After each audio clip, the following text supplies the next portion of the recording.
Something there that would interest everybody, and our historical groups have really been very excited about participating, and they're all really planning to put together great displays of things that highlight their collection. And I think it'll be educational, but it'll be in a very fun environment and a great opportunity to network with these many different groups that have something truly unique and interesting to present to you. And it's air conditioned. It's at Chautauqua Suites, which is just outside of Mayville on Route 394. It's the Chautauqua Suites Convention Center, so you can't miss it. There's plenty of parking, it's easy access, and there's just so much to do. We really hope that you'll choose to join us. Well, as we previously stated, part of our Bicentennial History Fair is going to include a group of reenactors that are going to be presenting different aspects of life as if you had been living on the frontier of colonial Chautauqua County and progressing forward. Now today I'm dressed as a member of the Chautauqua Militia, which was a local militia group that was raised to help defend the United States and drive off the British who were trying to come in through Canada and retake parts of northern United States.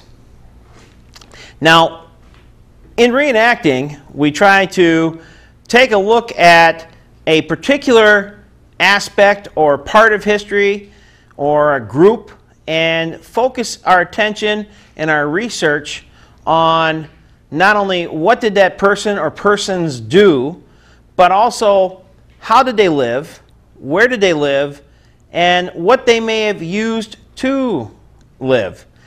Now in today's day and age, we don't tend to think about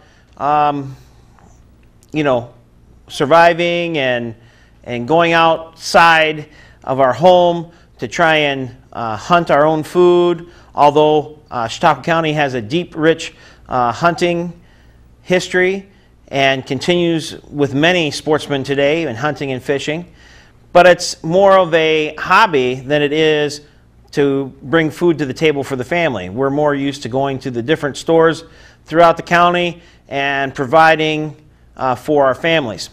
On the colonial frontier, you basically had to have enough tools to help you survive and also protect your family. And I have here today different sets of tools that have been researched and documented and copied from documented pieces to kind of help people understand how our ancestors survived.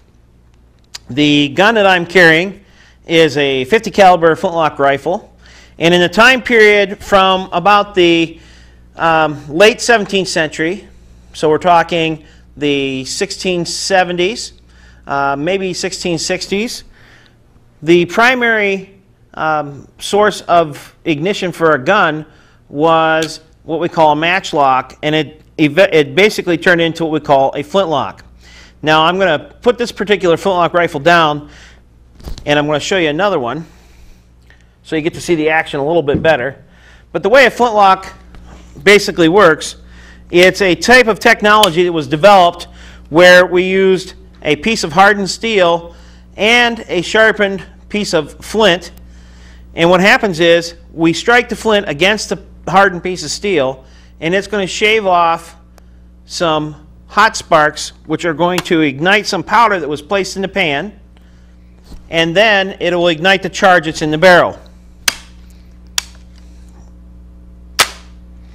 And this particular type of firearm was used and utilized from, again, maybe even as far back as 1650. Experts are still trying to decide exactly when flintlocks came into play, but definitely all the way up into the 1850s. We have pieces, flintlocks that are found from Civil War battle sites. And so the flintlock carried on a major role in our country's history, yet alone our county's history. And there have been, in the turn of the century, when the county was becoming Chautauqua County, research has found that there were several well-known gun makers within Chautauqua County itself. Gun making at the time was more of a cottage industry. There weren't major factories that you may have found over in England or Europe. The gun making business in the colonies was basically through small gunsmiths. And Chautauqua County was well known for having a major group of gunsmiths that were making guns at the turn of the century during the early 1800s. And what I have on the table is several different examples of some of the guns that you will see if you come to the history fair. And some of them are what we call smoothbores, or what you might have heard termed the word musket, meaning there's no rifling in the barrel. And then the rifle that I had earlier. And then this bottom piece is what we call a German Jaeger. This is one of the first rifles to make it to the colonies in the mid to late part of the 1700s, 1750s. The German Jaeger came into popularity. The Germans developed it as a hunting gun.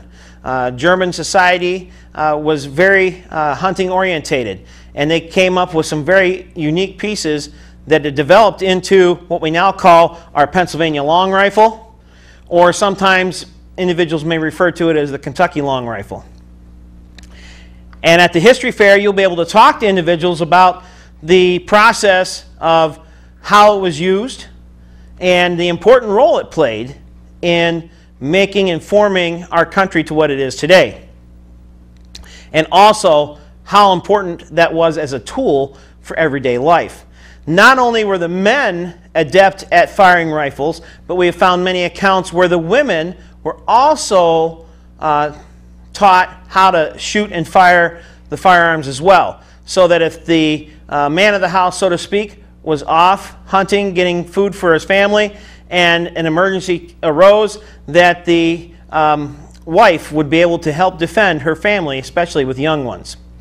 And individuals at an early age were taught how to use fire clean on a regular basis, how to use the firearms.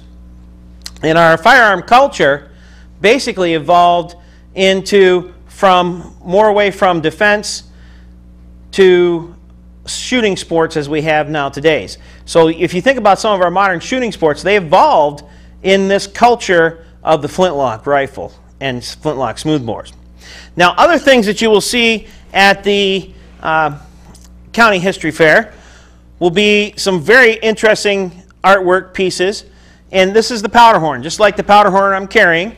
Powder horn was an essential part of a man's kit because this was going to fuel your gun. This was where your powder was carried on a daily basis to be able to help fire your gun. Now, powder horns come in many various shapes, sizes, and varieties.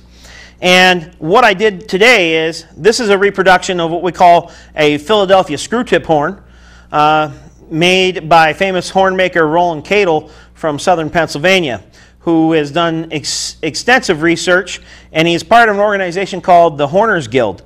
And the Horners Guild, their main purpose is to help maintain the horns that are found, and also identify and authenticate different horns that are found that are originals, to make sure that that architecture and styling is not lost forever. Make sure it's cataloged properly.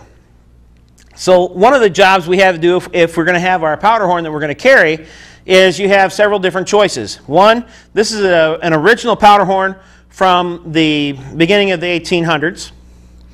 Very simple, has a nice little iron ring on the back, but a very simple powder horn in styling because it has basically a function. It's a tool. The next powder horn is a very unique one because this is one that I use sometimes. And basically this powder horn came, and it was an original, but it was missing the plug on the rear end. And I sent this to a fellow New Yorker and hornsmith, John Proud, from Cortland, New York, and I asked him to make this usable again. So I wanted to take an original horn and make it usable for our reenacting. And then the last, what we end up doing is we take the originals, we take what we can from the documented pieces.